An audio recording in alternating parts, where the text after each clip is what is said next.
Haleluya, haleluya, haleluya, haleluya, haleluya, haleluya, haleluya, haleluya.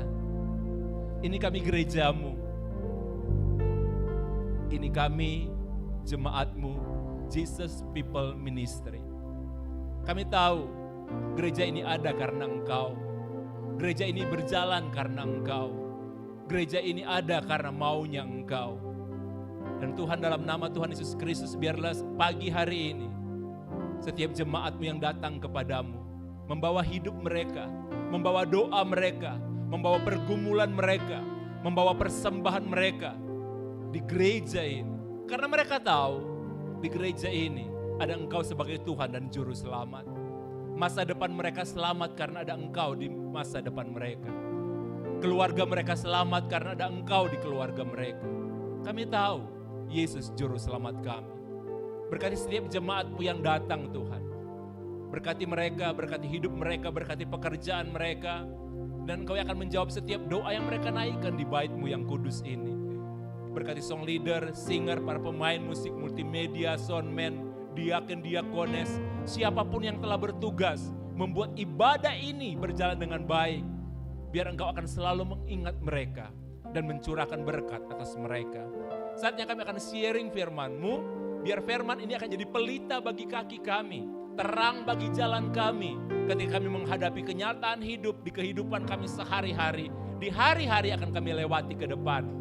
Kami serahkan pemberitaan firman Tuhan ini, kuduskan hamba-Mu, kuduskan kami semua, di dalam nama Tuhan Yesus Kristus, Allah kami yang hidup. Haleluya, puji Tuhan. Mari semua yang percaya dengan baik sama-sama katakan amin. Sebelum duduk, mari kita tepuk tangan luar biasa bagi Tuhan kita. Silakan duduk Bapak Ibu yang diberkati Tuhan. Haleluya, haleluya. Saya ingin menyapa semua dulu, shalom. Lagi yang lebih keras lagi saudara, shalom. Boleh lebih keras lagi, shalom.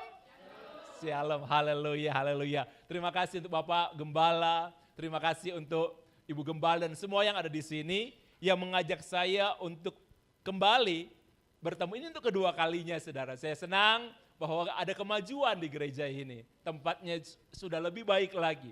Itu bertanda begini saudara, gereja ini bertumbuh. Amin.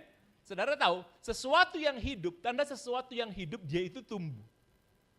Sekali lagi, sesuatu yang hidup itu harus tumbuh. Jadi kalau gereja ini bertumbuh, jemaat yang ada juga di kehidupan itu pasti bertumbuh. Karena begini prinsipnya saudara, apa yang terjadi di gereja itu akan terjadi di jemaat. Itulah kenapa orang Israel setiap mereka membangun bait suci, bait Allah, mereka selalu membangun yang terbaik. Orang Israel selalu membangun bait Allah, misalnya di satu lokasi gitu saudara ya, ada di sebuah kota, bait Allah itu harus lebih bagus dari rumah yang dimiliki oleh orang Israel. Saudara tahu kenapa? Karena kemuliaan bait Allah itu menunjukkan kemuliaan orang Israel. Dan selalu seperti itu saudara. Itu yang disebut bait suci. Oke, nah saya berdoa dalam nama Yesus. Biar gereja ini akan berkembang, jemaat juga akan berkembang. Gereja ini bertumbuh, jemaat juga akan bertumbuh. Baik, mari kita buka sama-sama Alkitab kita.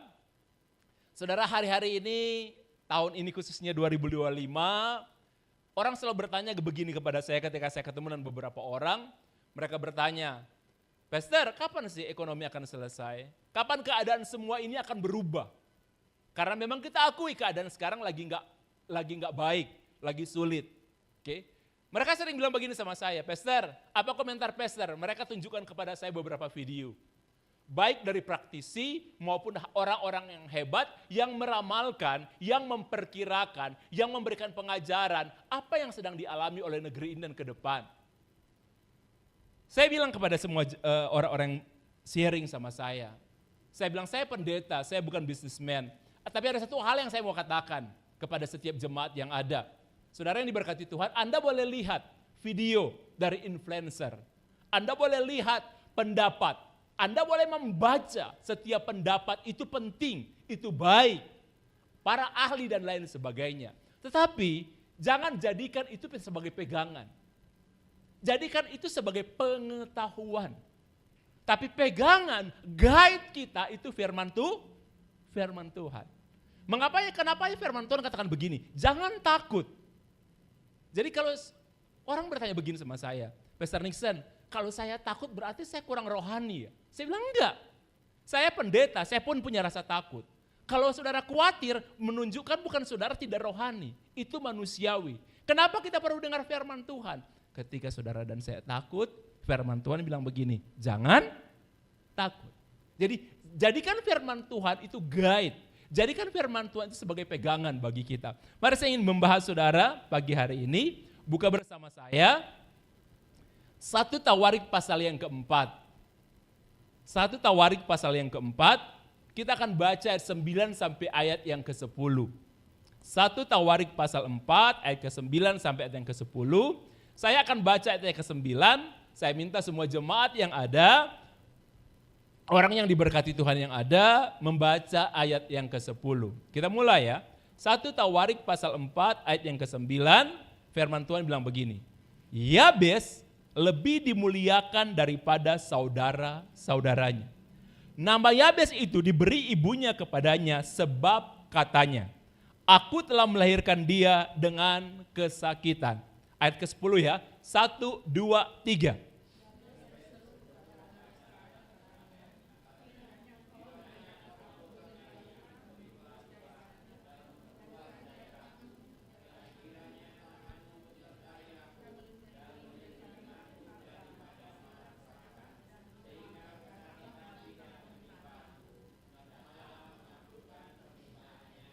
Oke, terima kasih Bapak Ibu yang diberkati Tuhan. Saudara, kita tahu bersama bahwa doa itu sangat penting dalam kehidupan orang percaya. Oke, Yesus ketika dia akan melayani, Yesus memasuki padang gurun selama 40 hari 40 malam. Untuk berdoa sebelum dia memulai pelayanannya. Ketika itu Yesus telah berusia 30 tahun dan dia akan memasuki pelayanan. Yesus berdoa dan tiap subuh, tiap pagi Yesus berdoa. Bahkan ketika Yesus akan disalibkan saudara, dia tahu ini pergumulan yang berat sebagai manusia, Yesus berdoa. Doa itu sangat penting dalam kehidupan orang percaya. Dan hari ini kita akan belajar dari seseorang yang bernama Yabes. Yabes itu artinya apa? Tadi bacanya? Kesakitan. Kenapa dia diberi nama Yabes yang artinya kesakitan? Karena ibunya punya alasan. Jadi ketika ibu ini melahirkan Yabes, dia itu sangat kesakitan. Sebenarnya kalau wanita melahirkan anak pasti kesakitan. Betul ya? Tidak ada ibu-ibu yang melahirkan bayi di sini kecuali operasi. Tidak ada yang berakhir normal, waktu Anda melahirkan Anda tertawa. Ada enggak? Enggak ada ya, ketika melahirkan ketawa, bayinya lahir. Saudara itu aneh. Semua perempuan ketika melahirkan dengan normal akan kesakitan. Tapi di sini katakan bukan hanya kesakitan, tapi sangat kesakitan. Itu yang dikatakan firman Tuhan saudara. Untuk mengenang peristiwa itu, dia memberikan nama anaknya Yabes yang artinya kesakitan. Saudara, kalau kita memberikan nama kepada anak kita, kebanyakan itu karena ada alasannya. Tidak ada kita memberikan nama anak kepada anak kita karena, kita beri nama anak. Kenapa diberi nama seperti itu? Iseng-iseng aja, enggak ada. Kita biasanya beri nama kepada anak kita karena kita punya alasan. Ibunya memberikan anaknya yang artinya itu kesakitan. Enggak enak saudara artinya ini. Tapi biasanya nama itu mengandung sejarah. Biasanya nama itu saudara mengandung visi. Makanya orang saudara kalau memberikan nama kepada restoran, memberikan nama kepada usahanya, selalu itu memikirkan dengan matang. Bahkan saya pernah tahu saudara ada beberapa guru, ada beberapa suhu, ada beberapa orang yang selalu diminta pendapat untuk memberikan nama kepada sebuah perusahaan. Ya, ada beberapa guru seperti itu. Karena apa? Nama itu penting. Nama itu kita akan dikenang saudara. Nah, diberi nama Yabes yang artinya kesakitan. Tapi saya tidak akan membahas lama soal ini. Saudara harus perhatikan ini, banyak kontroversial tentang doa Yabes ini. Doa Yabes ini banyak orang begini, wah ini terlalu berani doanya. Doa supaya aku diberkati berlimpah-limpah. Yang kadang orang kebanyakan membahas isi doanya Yabes. Tapi sebenarnya yang paling penting dari doanya Yabes itu, saudara perhatikan di ayat yang ke-9 dibilang gini, Yabes apa? Lebih dimuliakan daripada saudara-saudaranya. Yang banyak orang lupa kata-kata ini, dimuliakan. Sekali lagi, Jesus People Ministry, sekali lagi banyak orang lupakan kata-kata ini. Jadi doa Yabes dijawab oleh Tuhan, ada alasannya di ayat ke-9. Yabes lebih dimuliakan daripada saudara-saudaranya. Apa arti kata mulia? Saudara pernah dengar kayak gini enggak? Kalau hakim di pengadilan, orang akan panggil apa? Yang mulia. Oke? Karena apa? Dia memutuskan sebuah perkara. Dia punya hak. Oke? Dia punya tanggung jawab. Yang akan mengadili orang itu bersalah atau tidak, itu hakim. Makanya dipanggil yang mulia. Jadi yang mulia itu sebuah kehormatan, saudara. Atau seorang raja. Seorang raja. Biasanya kata ganti seorang raja juga akan dipakai dengan kata apa? Yang mulia. Berarti saudara, dia kedudukannya itu lebih tinggi. Dan firman Tuhan gak main-main ketika mengatakan Yabes lebih dimuliakan daripada saudara-saudaranya. Artinya begini, Yabes lebih terhormat. Ini bicara tentang moral. Saudara harus tahu bahwa ada berkat Tuhan. Karena anugerah Tuhan kepada kita semua itu diberikan kepada semua orang. Setiap yang percaya mendapatkan berkat Tuhan. Tetapi ada berkat Tuhan yang akan kita dapat karena Tuhan melihat apa yang kita lakukan. Oke? Jadi Yabes lebih dimuliakan daripada saudara-saudaranya. Berarti begini saudara, Yabes dia punya kualitas moral, dia punya kualitas yang diperhatikan Tuhan. Saudara seperti saudara ingat Ayub enggak? Oke? Ketika iblis datang ke surga saudara, bicara dengan Tuhan, Tuhan tanya begini, kamu perhatikan hambaku Ayub enggak? Enggak ada orang hidup sebaik dia. Enggak ada orang hidup sejujur dia. Kata yang dipakai sebenarnya saudara, yang disimpulkan dalam bahasa Indonesia, Ayub, tidak ada orang yang hidup sesale. Oke? Sesale, bukan pisang sale loh. Sesale Ayub. Jadi saudara, kadang-kadang jadi pertanyaan orang, kenapa doa saya tidak dijawab? Oke? Kenapa doa saya nggak dijawab?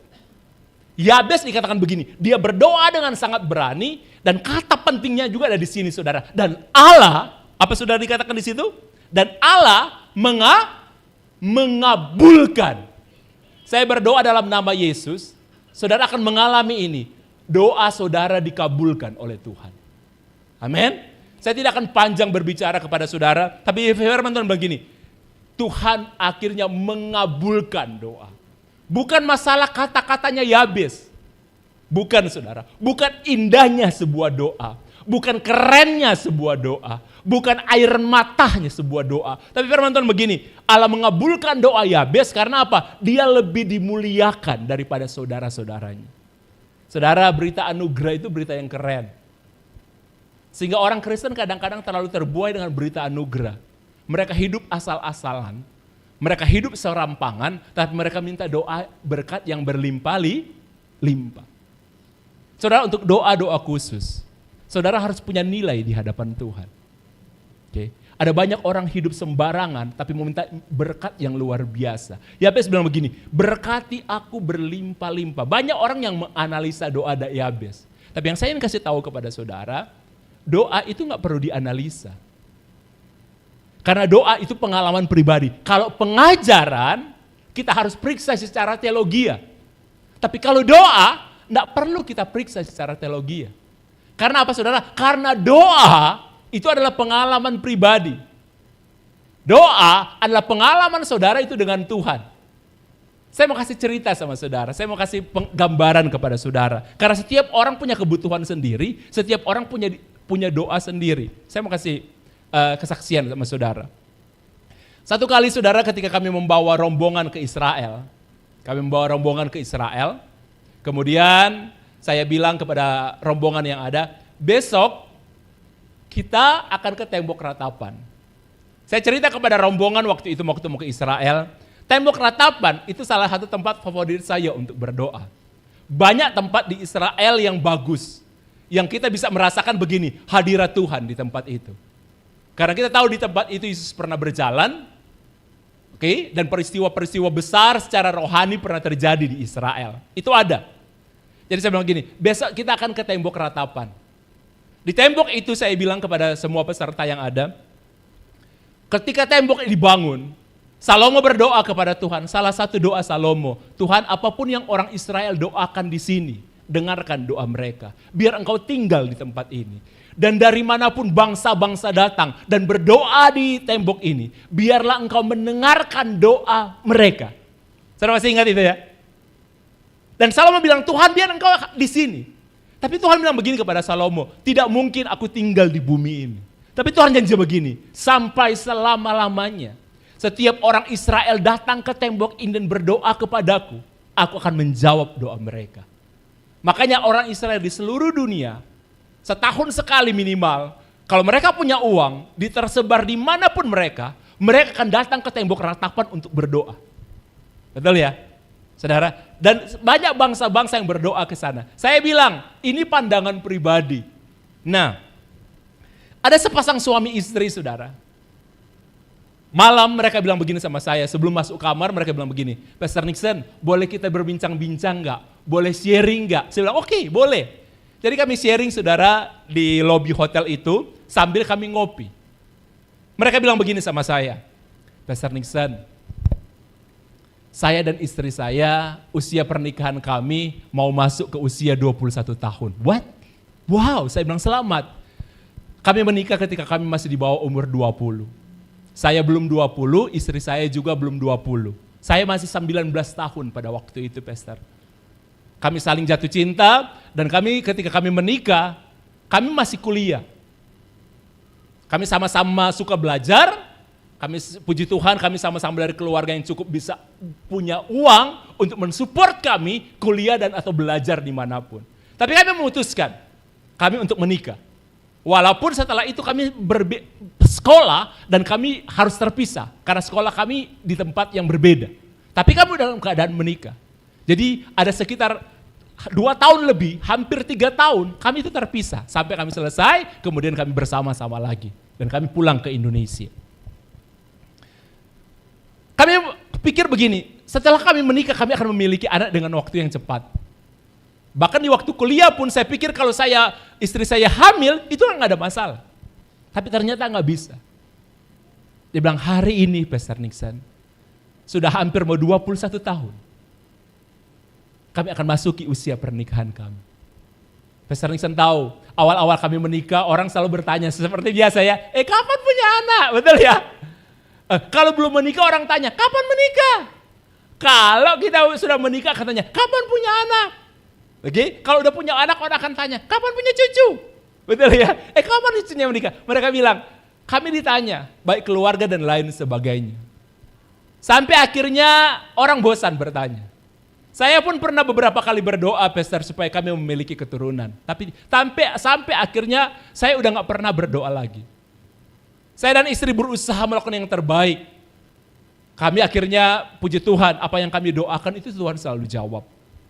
Dia cerita begini sama saya, Pastor Nixon, besok kan kita ke tembok ratapan ya. Pastor Nixon bilang, mereka panggil Abuna sih. Abuna Nixon bilang, itu tempat favorit Abuna untuk berdoa. Dia bilang, Abuna, saya gak minta doa diberkati. Kami udah punya lebih dari cukup yang dari kami butuhkan. Saya dan istri kadang-kadang berpikir begini, kok bisa ya? Pekerjaan mereka, bisnis mereka, sepertinya apapun yang mereka lakukan itu diberkati oleh Tuhan. Tapi ada satu hal, mereka kok gak bisa punya anak. Dia bilang, ada beberapa pekerjaan yang kalau dihitung, kami sulit untuk bisa dapat. Tapi ternyata kami dapat, Pastor. Dan untungnya luar biasa. Cuman satu hal ini, Pastor. Dan kami udah lama gak berdoa. Ketika Abuna tadi mengatakan seperti itu, di bus sebelum kita kembali ke hotel, saya tuh bilang sama istri saya, kita doa yuk, kita punya anak. Itu tiba-tiba itu iman ada. Dan itu gak mungkin. Seperti doa daripada Yabes, dia bilang begini, berkati aku berlimpah-limpah. Dia berasal dari saudara, ketika dia dilahirkan, dia udah membawa masalah dalam keluarga. Oke? Dia udah mau masalah. Jadi dia bilang begini, Pastor Nixon, saya mau doa supaya Tuhan, Abuna, saya mau doa supaya saya punya anak. Bagaimana Abuna? Saya bilang silakan. Saudara, besoknya ketika kami tiba di ratapan, suami istri saya bilang, itu harus pisah ya, nggak boleh sama-sama. Jadi laki di sebelah, perempuan di sebelah. Loh, Pastor, nggak boleh kah? Kami kan suami istri berdoa bersama-sama. Saya bilang nggak boleh. Itu aturan. Kadang-kadang kita orang Indonesia itu suka melanggar aturan. Saya bilang nggak boleh, harus berdoa itu terpisah. Akhirnya mereka berdoa mau dan mereka berdoa dengan terpisah, saudara. Saudara, dengarkan dengan baik. 2 bulan lebih, hampir 3 bulan. Satu kali mereka telepon saya. Mereka bilang begini sama saya, ibunya yang telepon, istrinya yang telepon. Pastor Nixon, Pastor, ya kenapa? Masih ingat kami? Ya siapa ya? Karena saya nggak catat nomor mereka. Mereka bilang begini, kita yang ketemu di Israel, kami suami istri yang telah menikah hampir mau 21 tahun itu loh Pastor. Oh ya, gimana? Langsung nangis. Saya bilang, Bu ada apa? Langsung dia nangis, nggak bisa cerita lagi. Saya bilang, Ibu cerita dulu baru nangis. Jangan nangis dulu baru cerita. Akhirnya dia cerita, Abuna kami baru dari dokter. Pastor Nixon, kami baru, Pendeta Nixon kami baru dari, kenapa? Kami kan 21 tahun, kami hampir 21 tahun kami menikah dan punya anak. Mereka bilang begini, Pastor, Abuna, puji Tuhan kami ke dokter dan dokter bilang istri saya hamil. Saudara, setiap orang punya kebutuhan sendiri. Hampir 21 tahun, mereka nggak punya anak. Mereka telah berusaha dengan uang mereka dan tidak bisa. Mereka telah berusaha dengan kemampuan mereka, dari mereka berdoa, dari mereka berusaha, sampai akhirnya mereka menyerah kepada keadaan. Jadi ketika mereka berdoa untuk minta anak, saudara, itu doa yang berani. Karena segala usaha mereka ternyata nggak bisa. Seperti doa Yabes, berkati aku berlimpah-limpah. Saudara jangan keliru ya. Saudara kadang-kadang orang berpikir, ini kok doa masalah teknologi kemakmuran. Berkat yang berlimpah-limpah itu bukan uang. Uang itu termasuk. Tapi bukan uang itu bukan segalanya. Jadi arti kata saudara berkat itu bukan uang. Tapi uang termasuk dalam berkat. Tapi arti dari berkat itu bukanlah uang. Arti dari berkat itu begini saudara, sesuatu yang berguna, sesuatu yang bermanfaat. Sekali lagi, sesuatu yang berguna. Jadi gini, saudara mendapatkan pekerjaan dan itu berguna. Sesuatu yang berguna, sesuatu yang bernilai. Jadi setiap apapun yang terjadi dalam kehidupan kita, akan ada sesuatu yang berguna di dalamnya. Itu artinya berkat Tuhan. Jadi bukan uang. Kalau hanya kita bicara uang, itu berkat, saudara pernah dengar kayak gini enggak? Wih, orang itu kaya loh, tapi uangnya nggak jadi berkat bagi dia. Pernah nggak? Dia kaya tapi hancur keluarga itu. Benar nggak? Dia kaya tapi menderita. Berarti begini, kekayaan itu nggak berguna bagi dia. Nggak memberikan nilai lebih. Jadi kekayaan itu hanya angka. Sekali lagi, kekayaan itu hanya angka. Uang itu hanya angka, kalau nggak ada berkat Tuhan di dalamnya. Jadi nggak membawa guna kepada kita, nggak memberikan nilai kepada kita. Jadi ketika Yabes bilang begini, berkati aku berlimpah-limpah. Jadi begini, dalam setiap apapun juga, ada yang berguna, bermanfaat bagi Yabes. Di kesulitan pun, kalau ada berkat Tuhan, kesulitan itu akan ada manfaat bagi kita. Amin saudara? Jadi di kesulitan apapun, di masalah apapun, ada yang akan berguna bagi kita. Itu yang dimaksudkan dengan berkat.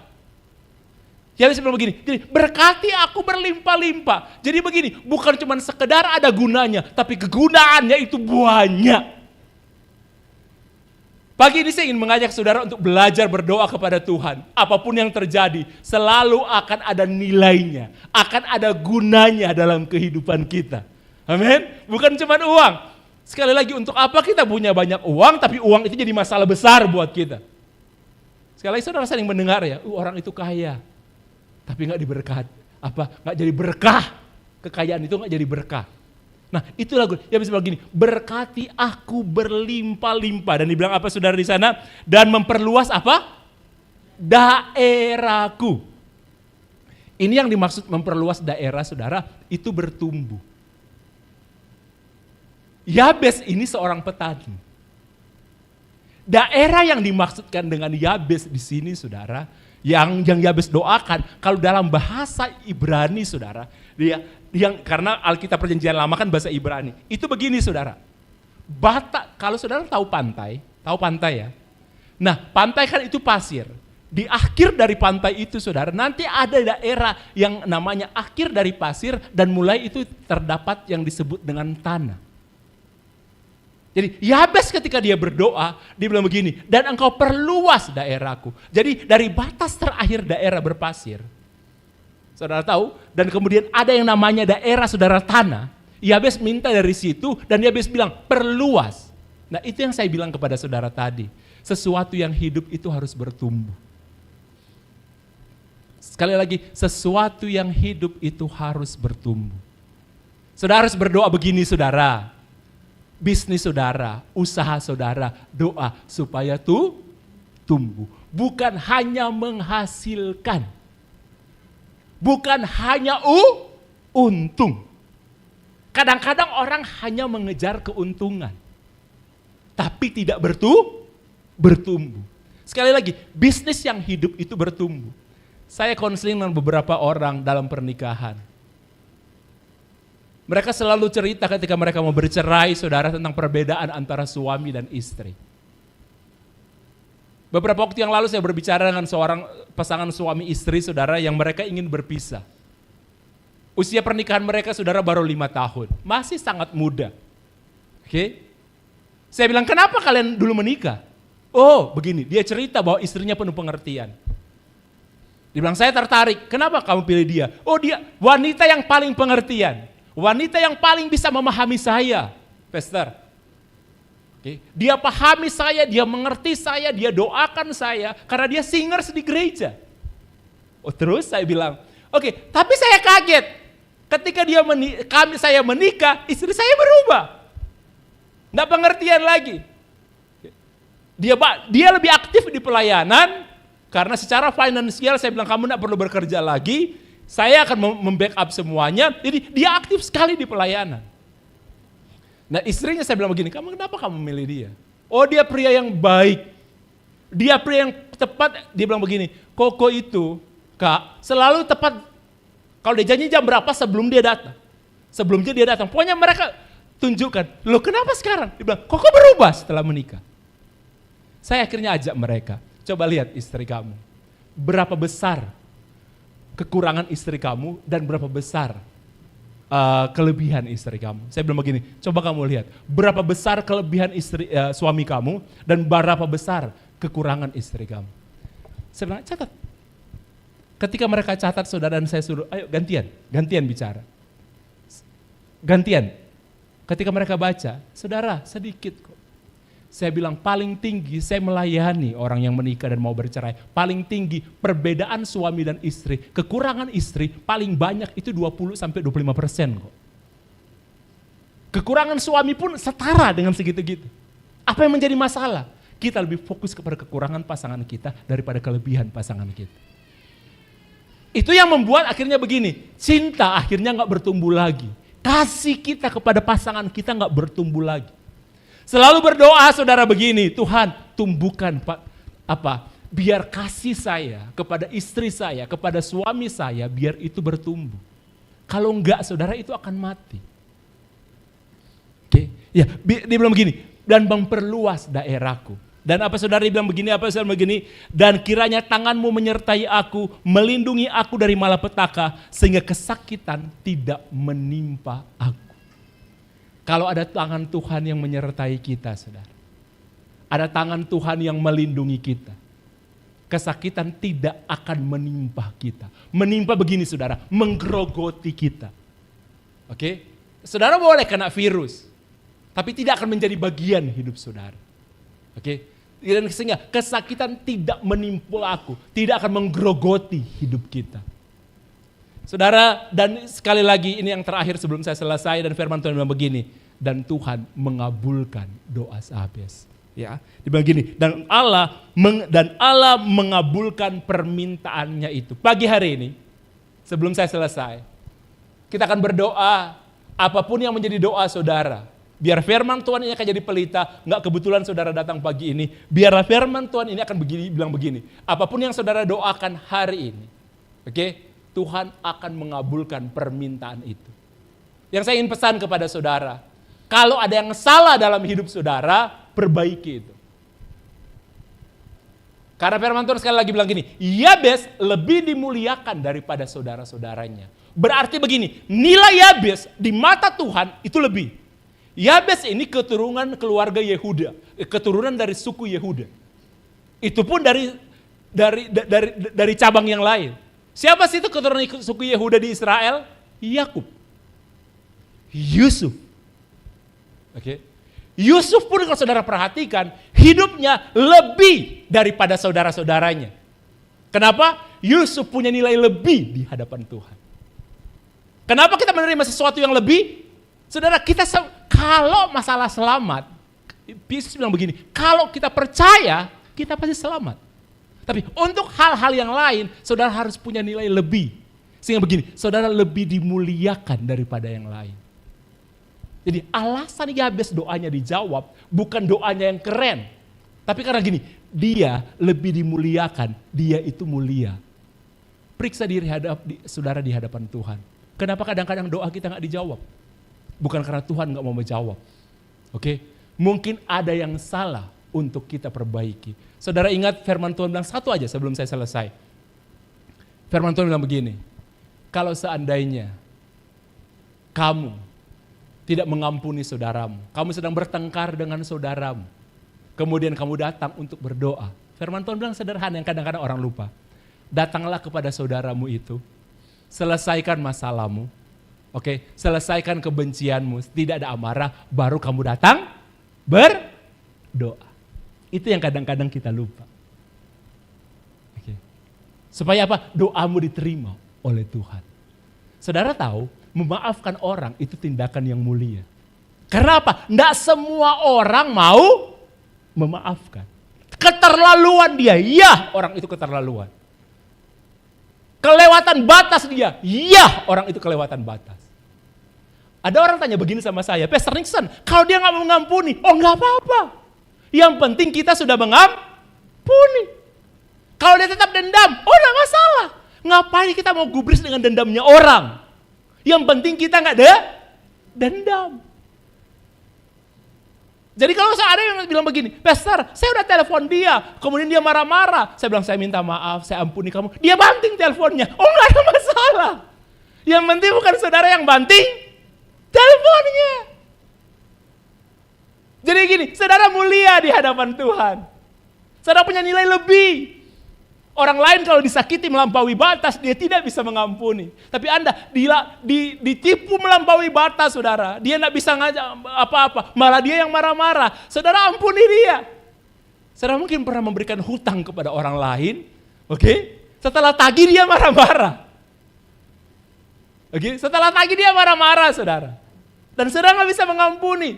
Rata-rata orang kalau ditipu oleh orang, dia nggak bisa ampuni.